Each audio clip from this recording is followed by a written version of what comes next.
Have you ever wished you had a built-in lie detector? Just to know what's really going on? It's a pretty fascinating skill, and today we're going to break down the actual framework that detectives and real-life experts use to spot deception. Let's get right into it. So get this. Some studies suggest you might be lied to up to 200 times a day. That number sounds insane, right?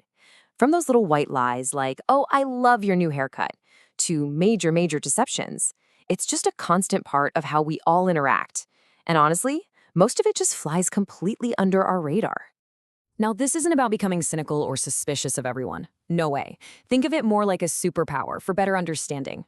When you know these signs, it helps you navigate conversations, negotiations, even your relationships with a whole lot more clarity.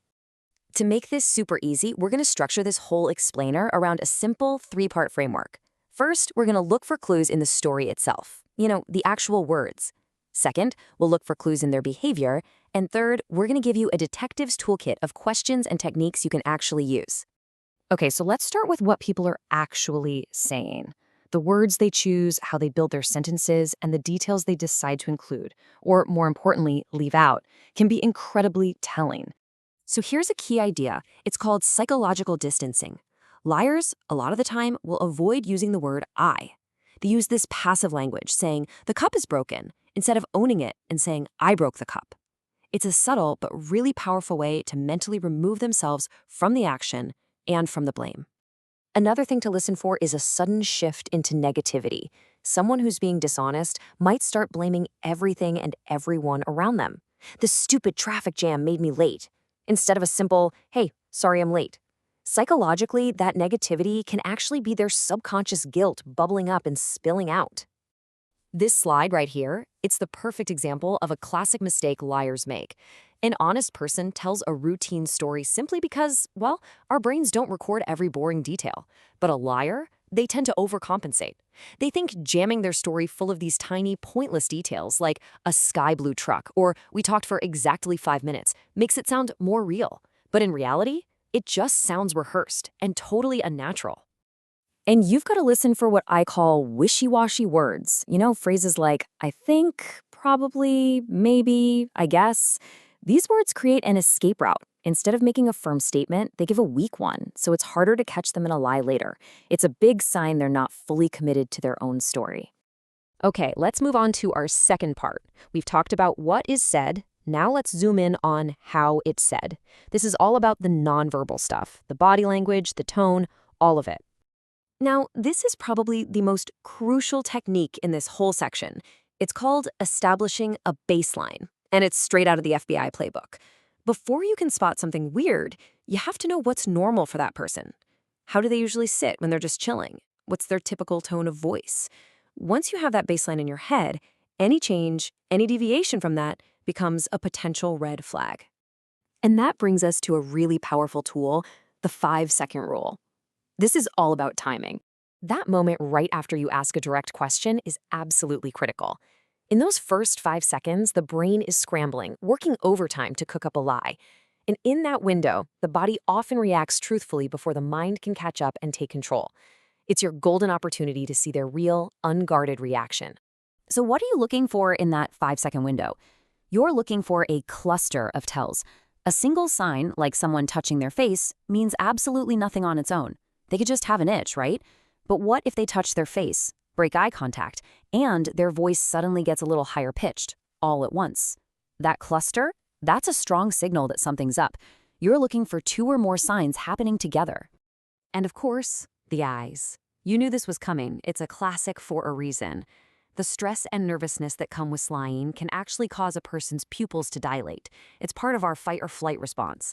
You combine that with them suddenly struggling to hold their normal amount of eye contact, and you've got another really strong signal.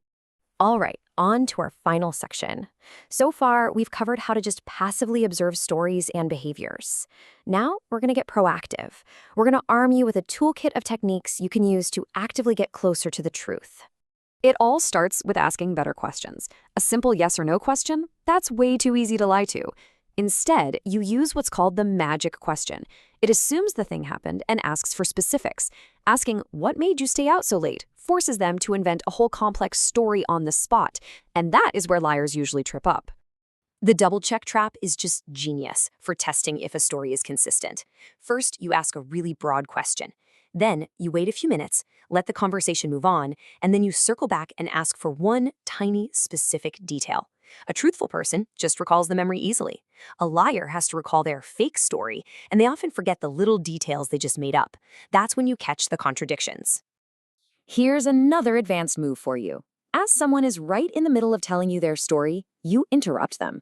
You hit them with an unexpected question about something that happened before their story even started. The reason this works so well is that lying takes up a ton of mental energy. A liar is focused, they're concentrating on reciting their rehearsed story. When you interrupt them, you totally overload their mental bandwidth. You're forcing them to juggle their fake story and this new, unexpected question. That's when you'll see the hesitation, the confusion, or maybe even a whole new story pop out. You should also be on the lookout for the topic swipe. This is the classic deflection. When your questions are getting a little too close for comfort, a liar's brain basically hits the panic button, and they'll abruptly try to change the subject. Hey, did you see that game last night? Don't let them. Just gently steer the conversation right back to where it was. Okay, this one is a little sneaky, but it is so effective. You intentionally introduce a false detail into the conversation, something they never said. For example, so when you left, since it was raining, an honest person who remembers the actual event will immediately correct you. They'll say, no, it wasn't raining.